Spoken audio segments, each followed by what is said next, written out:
I'm 49 years old, and my wife is 48. We've been together for 2 decades, and we have a couple of kids, a 16-year-old boy and an 18-year-old girl. A few months back, I came to know that my wife had an affair with a guy for a brief period 15 years ago, and she was on the verge of leaving me for him. Then the man ended things with her, so the only reason she stuck around with me for the past 15 years was because I was her backup plan. The worst part about this whole mess was how I discovered it. We're a pretty traditional and conservative family, that's how we were raised, and I thought that's how we always were. That's why this revelation hit me like a ton of bricks. Around 4 months ago, my son wanted to play an old-school video game, the kind we used to enjoy on PCs back in the day. I used to play those a lot when he was younger, so I had a bunch of PC game discs. He was searching for a specific game, so I told him to check the garage. When he stumbled upon the PC, driven by nostalgia or curiosity, he started digging through various files. He fired up the PC and got caught up in exploring folders, taking a trip down memory lane. Most of the computer's memories seemed to have been erased. He managed to restore the latest saved memory, which brought back the most recently deleted files. That old PC had been sitting in the garage for over 11 years, and he stumbled upon some interesting photos from years ago. Then he opened a downloaded folder and began going through the pictures to see their content. That's when he came across a bunch of graphic photos featuring his mom and another man engaging in intimate activities. These vivid images left him in shock and disgust. He was aware that his mom was married when those pictures were taken. Not knowing how to approach me, he decided to confide in his older sister. She was equally stunned, and together they found the courage to bring this matter to my attention. A few days down the line, I'm just parked in front of the TV after a day's grind when my son and daughter roll up and let me know they've got something serious to drop on me. Judging by the way they're carrying themselves, I can tell that things aren't all good, so I'm all ears. Then my son steps up and starts laying out how he went hunting for a game disc in the garage and then decided to pull a move and bring back some deleted files on the computer. And wouldn't you know it, that's how he stumbled upon a whole bunch of pictures showing their mom doing that with another guy. Once they spilled out the whole story, I found myself at a loss for where to even start. It was beyond horrifying, not just because my wife had been unfaithful, but also because my son had glimpsed those graphic images of his own mother. I had no clue how far this affair had gone, so I lugged the PC over to the dining table, fired it up, and dove into the very pictures they were talking about. I can't even put into words how stunned I felt. Those detailed snapshots depicted my wife in her younger days, back around the time our 2 kids were born. The images were vivid and numerous, a whole collection of them. I counted a total of 52, and they showcased her in poses that made my stomach churn, like she was some sort of adult film star, while her affair partner played the role of the photographer. I couldn't wrap my head around the fact that my son had seen those images. I decided to conduct a hasty investigation before my wife returned home. Knowing the passwords for her old email address, I went through her messages, focusing on the dates when those pictures were downloaded. Unfortunately, I couldn't find any exchanges between her and her affair partner. When my wife's car rolled into the driveway, I instructed my kids to stay put in their room, shielding them from the upcoming confrontation. As soon as my wife stepped inside, I beckoned her over to the dining table. I aimed to catch her off guard, uncertain if the affair was still ongoing. As she approached the dining room, her face bore an expression of curiosity. I observed her response as I scrolled through those graphic images of her and her lover. At first, she covered her mouth in a shocked reaction. Ensuring she understood the situation, I explained that our son and daughter had discovered the images and held on to the secret until their guilt became too much. Tears welled up in her eyes as I confronted her about the duration of the affair, and that's when she revealed it had occurred 15 years ago. It took quite a bit of pressing and accusing throughout our entire relationship for her to finally admit that the affair involved only the man depicted in the photos. She only came clean because I caught her off guard. And here's the kicker. After he ended things, she sank into depression. Instead of confessing to me, she turned to my mother, who then guided her into therapy. The therapist herself was involved in an open relationship, which is a whole other story. So my mother used her own funds to pay for therapy, as both of them shared a skewed concept of self-improvement that conveniently left out the truth from me. So here I stand, finding out 15 years down the line that my wife was unfaithful, and I seem to be the last to know. I suppose she figured I'd divorce her if I knew, which I guess kind of makes sense. Better to let sleeping dogs lie, right?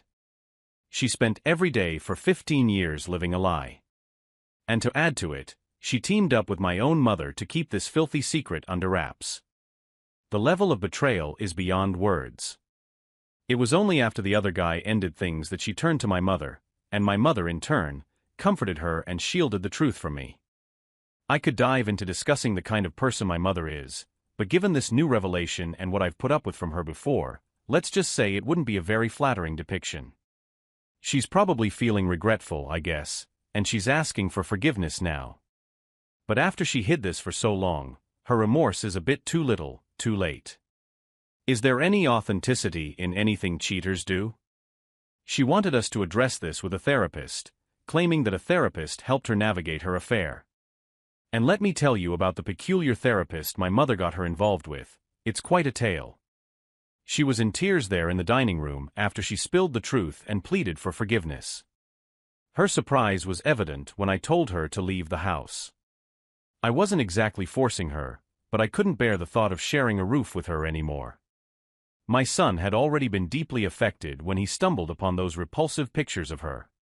So I'm not sure what she thinks she gains by continuing this marriage, especially since I was apparently just a backup plan. She even cooked up a timeline, although it's pretty pointless to me. Still, I couldn't resist reading through it. It detailed her being fed nonsense during those deceitful therapy sessions, where she was told to shoulder the guilt herself, citing reasons and family issues and whatnot. Basically, a load of rubbish. I guess she had this all figured out in her mind, just in case the truth came out. Quite wicked, if you ask me. I asked her how she planned to make up for holding me hostage all these years, and not surprisingly, she had no answers. The sting of it all is quite something. My wife lying to me for 15 years and even my own mother being in on the scheme. She went so far as to pay out of her own pocket to assist my wife. You can also tell some things off from the type of therapist they chose. The therapist was part of some open marriage and polyamory scene or whatever. To be honest, it's pretty bizarre that she's both a therapist and into that kind of stuff. Seems like the last person you'd want to talk to after pulling off an affair. Makes me wonder if my mom's got a few skeletons in her closet too, ready to cause even more chaos after the bomb already exploded. The so-called therapist my mom shelled out cash for is, in my book, nothing more than a harlot. She must have fed her all sorts of ideas. Even if she had gone to a legitimate therapist, I bet she'd be spoon-fed the lines to say. How about suggesting things like, come clean to your husband, keep your promises, spare your kids the trauma? Guess none of that crossed her mind. So this clueless swinger pretending to be a therapist told her to keep it under wraps. Alright, let's break it down. You cheat, and then you cheat again by paying for so-called advice that anyone with half a brain could think of. Did my wife really need to drop cash on a fancy version of Don't Tell Him? Imagine if he cheated. Seriously, am I supposed to buy into that? So instead of my cheating wife doing the right thing and confessing to me, she spilled her secret to my mom. And what did my dear mom do? She decided to play along and deceive me right alongside my wife. Just adds up, considering my mom's a bit of a no-good loser. Yeah, that fits the bill. I probably have to do a DNA test on my kids, but honestly, we look so much alike. It's like I cloned myself.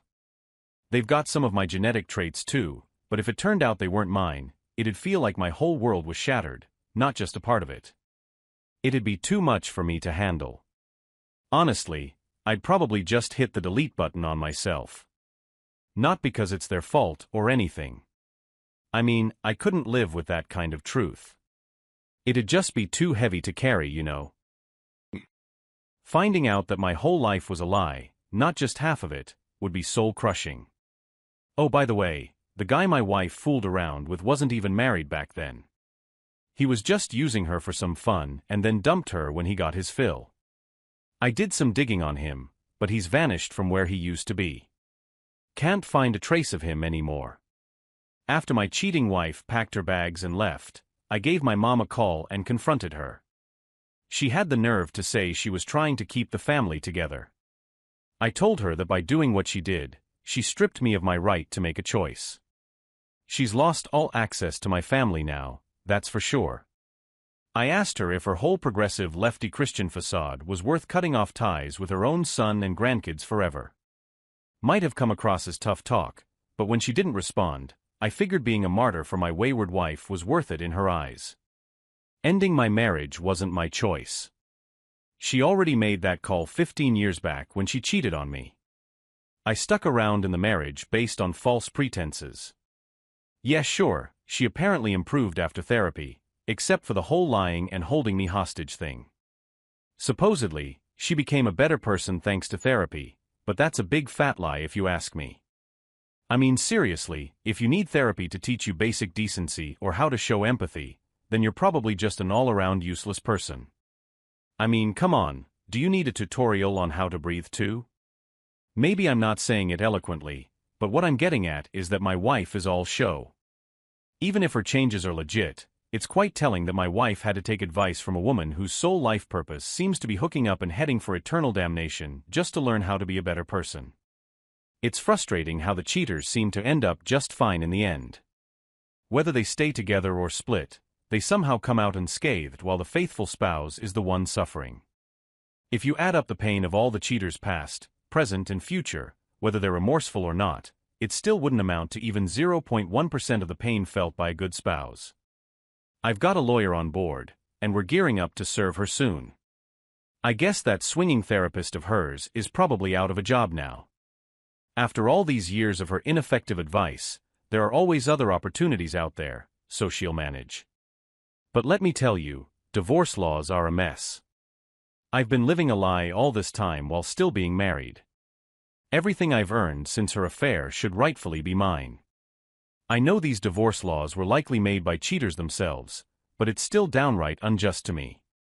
I had a chat with my lawyer, and he's laying out how much of my assets I'll have to give up in this divorce, and it's making me furious.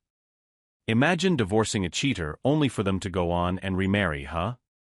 With my money. It's a ridiculous situation.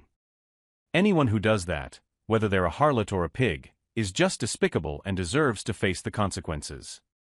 I've been robbed of years of my life, and I shouldn't have to part with anything I earned just because it's a law. Doesn't automatically mean it's a good one. Like that whole no-fault divorce thing. Remember, there was a time when owning slaves was legal, and you could even destroy them. Until the 60s, legal but definitely not good. Yeah, I get it. I'm just pointing out that it's unjust. If my wife truly felt remorse, she'd give me whatever I asked for, especially considering she won't need a ton of money herself. And here she is, still lingering in the house even after I told her to leave. It's like facing a never-ending cycle of being pestered and disturbed in my own damn home. My logic behind it was simple: the kids want to stick with me, and they're upset and scarred by this whole mess. How would it look if the divorce turns out lopsided? At least she managed to grasp that it's bad though. She's got that part right. Strangely, our marriage seemed to improve after her affair therapy, which only makes this whole situation worse. My kids are almost grown, practically adults. I'm not sure what those idiots will do when my kids decide to just move out and come over to my place on her days. I can already hear them trying to point fingers at me, but that's par for the course, I guess. I'm here knocking on your door today because your kids have had enough of your lousy ex-wife's place. Yeah, she might lose her temper any time or decide to give your son another dose of inappropriate pictures, but that's just the way it is. Hand over your kids to the state, or there'll be consequences. I never signed up to be a commodity any time or day. When I went ahead and filed for divorce, I paid a visit to my pastor to have a heart-to-heart. Now, my pastor's an expert when it comes to dealing with infidelity, and he had my back on the call I made. I don't need some therapist telling me it's all my fault or my wife was dealing with some deep sorrow or sickness, especially after seeing what her so-called swinger therapist advised her to do. I'd rather skip that circus if you ask me. I'm not turning the kids against her. They've decided they're sticking with me no matter what. Though I did drop a hint that if I end up shelling out big bucks, we'll all know she was just feeding us a pack of lies about being truly sorry, which is damn true. It's not just about her cheating. It's about those 15 long years of being played like a fiddle. 15 years of my life swiped from right under me. If this all came out just a month ago, and I learned about it today, maybe I'd be fine with some sort of division or whatever else. Gratitude, that's what I'm asking for. She's flat out refusing to put her signature on those divorce papers and isn't up for discussing the whole divorce deal, claiming she's all about keeping the family glued together while I'm looking to break it all apart. With her dragging her feet and adding to the family's misery by playing the "I won't talk about it" a card, we've decided to let the kids take the call on who they want to be with. I've been keeping it straight up, no beating around the bush. I won't feed them any lies or keep vital info from them. There are some details I haven't shared because they wouldn't be of much help anyway. They've got a good sense of what's right and what's not. They're almost adults, and they can figure out how to handle things themselves. Still, I'm not going to keep things hidden from them. So eventually, she made the move to leave once she realized the kids weren't interested in hearing her out. Even though she's showing remorse and has clocked in hours in therapy, that affair seems like ancient history to her. Maybe it doesn't click for her why we're all worked up, but let me tell you, for me, that sense of betrayal is as fresh as ever. It might take her some time to grasp the fact that our marriage is done and dusted, but eventually she'll get it. I'm not waiting around forever though. I'm going ahead with the divorce whether she's on board or not. She's been a master of lying, deceiving, and backstabbing for 15 of our 20-year marriage. Truth is, our entire time together has been a sham. The only silver lining in this mess is my kids, and they've picked the right side to stand on. Now, as for my mom, she's crossed a line that's unerasable. Might seem tough, but I've drawn the line. I won't ever talk to her again as long as she lives.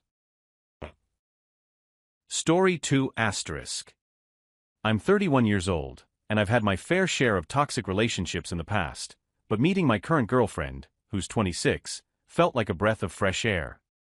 She's amazing, and you know the story, we had that deep, forever kind of love going on. My buddies couldn't help but keep saying how lucky I was this time around. My best pal even teased that she was like an angel. I thought the same when I met her family. They embraced me like I was already one of them. My own family kept singing her praises while highlighting the stark contrast between her and my ex. She had a better character and was even more beautiful. Everybody warmed up to her quickly, cautioning me not to let past hurts get in the way of this beautiful relationship I was in, as if I needed a reminder. There wasn't much from my previous relationship that was bothering me anyway. She was gradually wiping away those old wounds. In our 3rd year together, I surprised her with a ring during a dinner and popped the question, asking her to marry me. She said yes, but with a condition. She wanted me to put more effort into asking for her hand in marriage. And so, the preparations for our grand engagement party kicked off. Everyone was thrilled, and they all pitched in to help organize the event.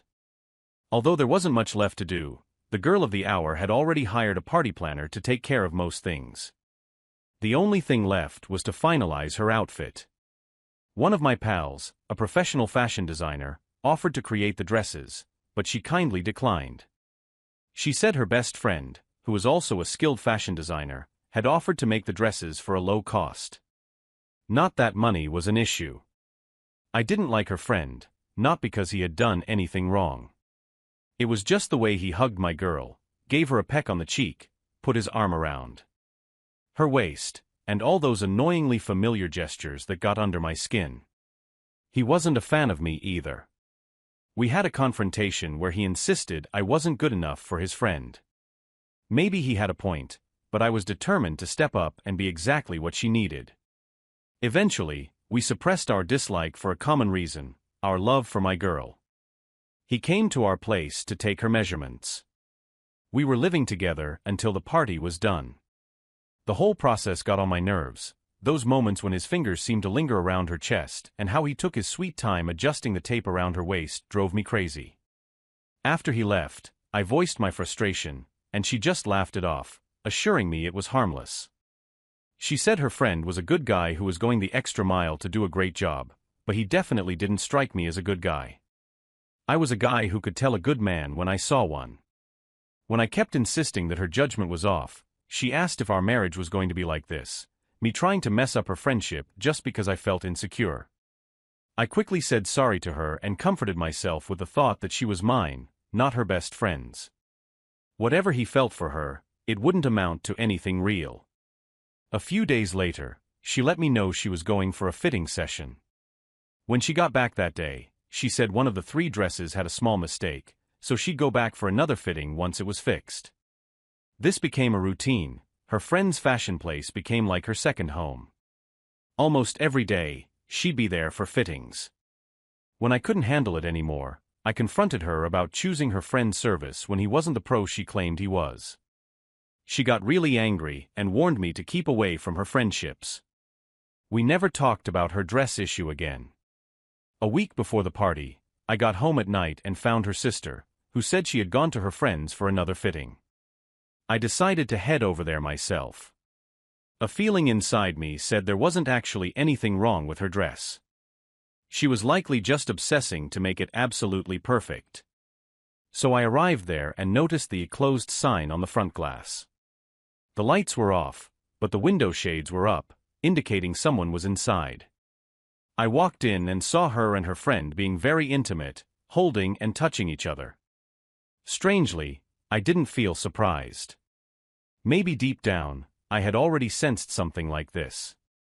I just stood there watching her scramble to cover up while her friend leaned against the counter with a smug grin on his face. As she tried to get herself together, she turned to me and started crying, insisting that things weren't what they seemed. I asked her to explain, but she couldn't give a clear answer, so I left. She tried to follow me, but I heard her friend telling her to get dressed first. I got into my car and sped away, scolding myself for taking so long to figure out who she truly was. When I got home, I told her sister about what I discovered, and she got really angry, even angrier than I was. She kept repeating and not again. I didn't get the chance to ask her what she meant because she left shortly after that. After that, I phoned her dad and shared what I had witnessed. It was clear that her parents were devastated and embarrassed.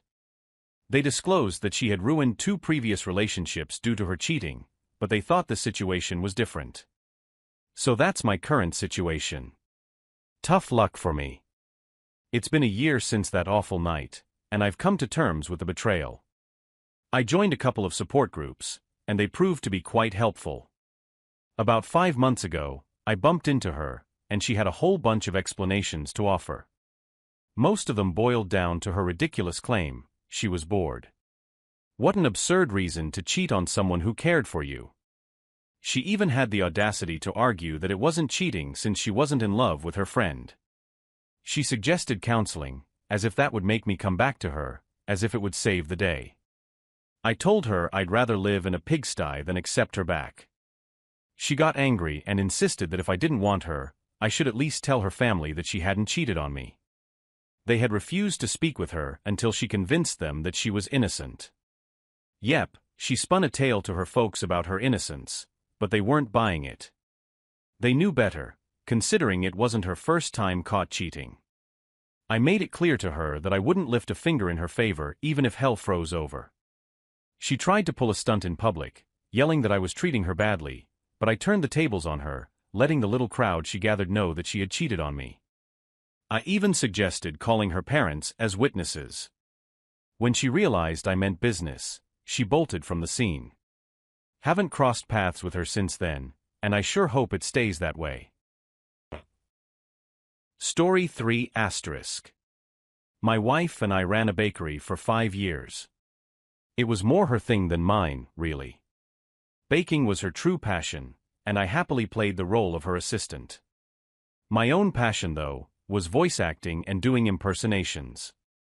I was just starting to earn some extra money using my skills, so I wasn't too thrilled about spending time at the bakery. My wife started getting frustrated with me because I didn't share her enthusiasm. I never thought it would cause problems between us, but it ended up doing just that. Then one day, I was helping out at the bakery when a familiar customer walked in. I knew him, let's call him AP, for quite a while, but this time he seemed disappointed to see me behind the counter. It was like he almost wanted to leave right then. I took his order for his daughter's birthday cake, and he kept glancing towards the back. He also asked how my wife was doing. When he left, I mentioned to my wife that he had been in and placed an order. She glanced at me with curiosity, then seemed disappointed and turned her attention back to her dough-covered hands. She mentioned how much she enjoyed interacting with customers because she takes pride in our business. I gave a vague response like "yeah," since I was eager to head home and work on recording voices. On another occasion, her phone buzzed on the counter up front while her hands were still messy. I went to take a look to see if it was something important or related to the business. As I passed by, I noticed her looking worried. When I checked her phone, I understood why she was concerned. It was a text from that married guy who had ordered the birthday cake for his daughter. While my wife was busy preparing the cake, he texted her suggesting they meet up again that evening at 7, when his wife and kids wouldn't be home. My jaw practically hit the floor as I read it. Then another text popped up, saying how he missed being close to her. In a mix of shock and disbelief, I entered my wife's phone passcode for the first time in a year. Luckily, it hadn't changed. As I scrolled through the messages, I was bombarded with explicit content, sexting, and evidence of the affair. My wife grew impatient in the back room and kept asking me who the messages were from. I told her it was a spam email that fooled me for a moment. She chuckled a bit and seemed relieved while she placed the little girl's cake into the oven. I mentioned to my wife that I needed to head home because I had some voice acting work to do. I knew she'd buy it and not bother me further, as arguing with me about it never got her anywhere. In reality, I parked my car nearby and stared at my wife's GPS location. I hadn't relied on this method before, and I could only hope she wouldn't disable it. I held my breath as she began to move down the road. I started trailing her, and within seconds, a text arrived from my wife explaining she'd be keeping the store open late due to a large order. It was a heart-wrenching moment for me. Then I noticed her GPS signal changing direction, and deep down, I knew it was the end. She was having an affair with our married customer. I kept driving, struggling to keep my focus, feeling the adrenaline coursing through my veins. The locator was still on, so she led me straight to the married guy's house. Just as she got out of the car, his front door swung open, and my world shattered. I confronted them both at his front door, and honestly, I can't even remember exactly what I was saying. All I knew was that I was shouting and glaring at them. AP seemed lost, just shouting out apologies and scrambling to close the door as fast as he could. But I halted his attempt by delivering a punch right to his face.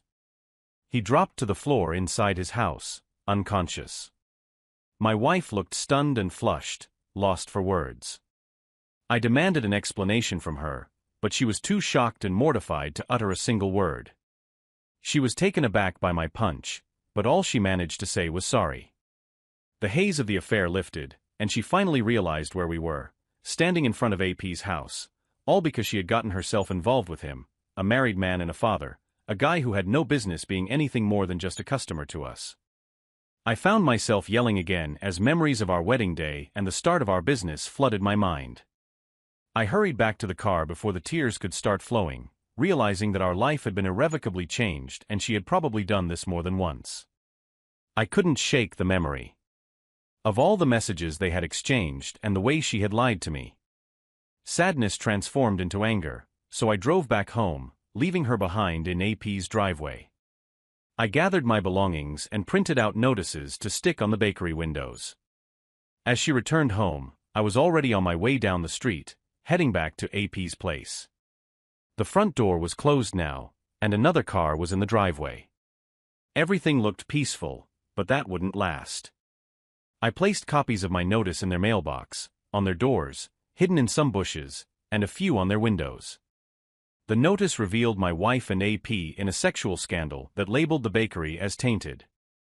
I quoted some of the explicit things they had said to each other and even included a clothesless photo of each of them. After that, I reported the situation to the health department. Hours later, the entire town was in turmoil. People were chattering rapidly about the scandal.